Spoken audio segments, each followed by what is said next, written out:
Baik anak-anak, kita jumpa kembali pada video pembelajaran yang ke-12, itu tentang pengaruh perubahan dan interaksi keruangan terhadap kehidupan di negara-negara ASEAN. Jadi dari judul ini kita akan membahas bagaimana sebetulnya bentuk keruangan dalam hal kehidupan masyarakat di negara-negara ASEAN. Itu pengertian dari judulnya. Subjudulnya adalah perubahan ruang dan interaksi antar ruang akibat faktor alam. Jadi, keruangan dalam masyarakat negara-negara ASEAN itu diakibatkan oleh faktor alam apa saja yang akan kita bahas. Yang pertama adalah faktor iklim. Jadi, iklim di negara-negara ASEAN juga kita akan bahas. Dan apa pengaruhnya, kemudian faktor dampak positif dan negatifnya apa. Ini akibat faktor iklim. Yang kedua, faktor geologi.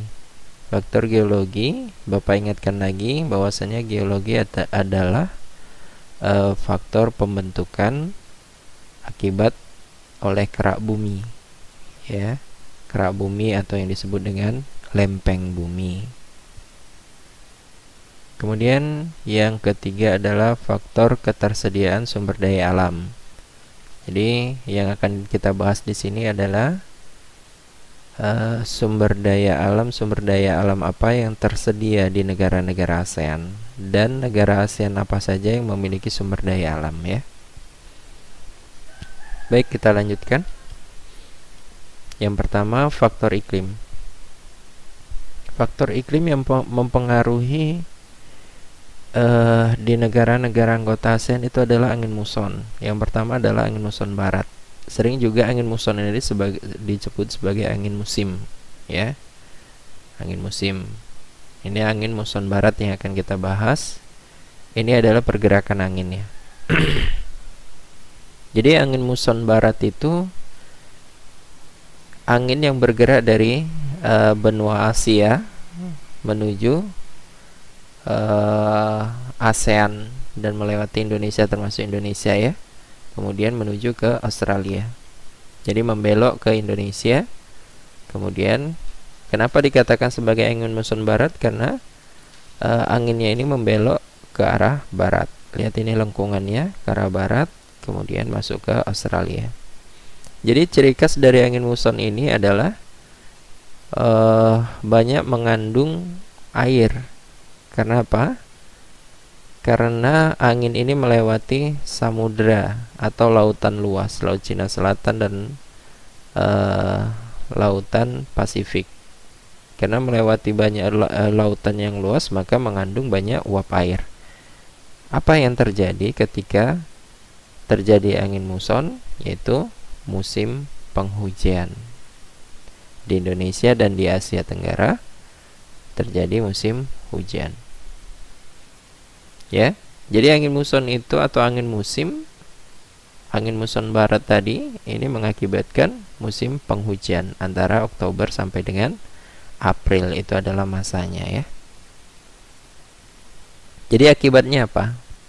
Ketika negara ASEAN masuk ke musim penghujan, ada dampak positifnya. Kita bahas dulu, ya. Dampak positifnya adalah yang pertama, membantu petani, ya, membantu petani dalam ketersediaan air. Kemudian tidak terjadi kekeringan atau banyak tersedia air, ya, membantu petani, kemudian adanya ketersediaan air. Kemudian yang ketiga, mengurangi polusi. Jadi ketika sudah musim penghujan, maka terasa udaranya itu segar. Karena apa? Polusinya berkurang karena dibersihkan oleh air hujan. Yang keempat, mencegah kebakaran. Jadi kebakaran hutan itu banyak terjadi karena adanya masa-masa musim kemarau kalau di Indonesia, ya. Jadi kalau terjadi musim penghujan, maka itu akan mencegah terjadinya kebakaran hutan, ya. Kemudian dampak negatifnya apa ketika sudah masuk musim penghujan? Yang pertama adalah banjir, itu sudah pasti. Banjir. Yang kedua tanah longsor. Yang ketiga produktivitas petani menurun. Kenapa? Selalu hujan. Ya, bahkan tanaman banyak yang mati karena terendam air. Yang keempat itu mengganggu pelayaran. Jadi nelayan-nelayan, kemudian yang melakukan pelayaran itu terganggu oleh terjadinya musim penghujan. Karena kalau sudah musim penghujan maka sering terjadi badai, ya, sering terjadi badai di lautan. Selanjutnya angin muson timur sekarang. Tadi angin muson barat, sekarang angin muson timur. Jadi angin muson itu ada dua, ya. Yang pertama angin muson barat, yang kedua adalah angin muson timur. Atau angin musim timur juga nggak apa-apa. Ini pergerakan anginnya. Jadi pergerakan angin muson timur itu adalah dari benua Australia. Ini benua Australia karena nggak nampak, ya. Ini benua Australia. Ini anginnya dari benua Australia, kemudian membelok ke daerah Indonesia. Ini dari timur Indonesia, ya. Makanya kita sebut sebagai angin muson timur. Ini daerah timur Indonesia. Kemudian masuk ke Asia, ya, angin muson timur karena pergerakan anginnya dari timur. Ini timur, ya, dari benua Australia. Angin ini berasal dari benua Australia. Jadi apa sifatnya? Sifat angin muson timur ini adalah sifatnya kering. Karena apa? Karena melalui benua, yaitu benua Australia. Jadi kalau dikatakan benua itu kan daratan, jadi tidak banyak mengandung uap air, ya, karena melewati daratan atau benua atau daratan yang luas, maka tidak banyak mengandung uap air. Apa yang terjadi adalah musim kemarau. Di Indonesia dan di negara-negara ASEAN juga terjadi musim kemarau. Ini periodenya adalah April sampai dengan Oktober. Kebalikan dari musim penghujan tadi. Kalau musim penghujan Oktober sampai April, sementara kalau kemarau itu April sampai Oktober. Jadi apa akibat dari musim kemarau bagi negara-negara ASEAN? Yang pertama, dampak positifnya meningkatkan produktivitas pertanian, ya. Jadi para petani tidak ketakutan tanamannya itu akan mati karena terendam air. Yang kedua, tidak mengganggu aktivitas masyarakat, baik aktivitas masyarakat dalam bekerja, dalam belayar, dan lain sebagainya, ya. Kemudian dampak negatifnya apa? Yang pertama, kekeringan. Ya, pasti, ya, kalau terjadi musim kemarau pasti terjadi kekeringan di beberapa daerah di ASEAN. Kemudian yang kedua, kebakaran hutan. Indonesia sering terjadi kebakaran hutan ini ketika musim kemarau, ya, sampai mengganggu dan mengakibatkan polusi udara, kabut asap, ya. Ini akibat dari musim kemarau karena kering udaranya, maka terjadi kebakaran hutan.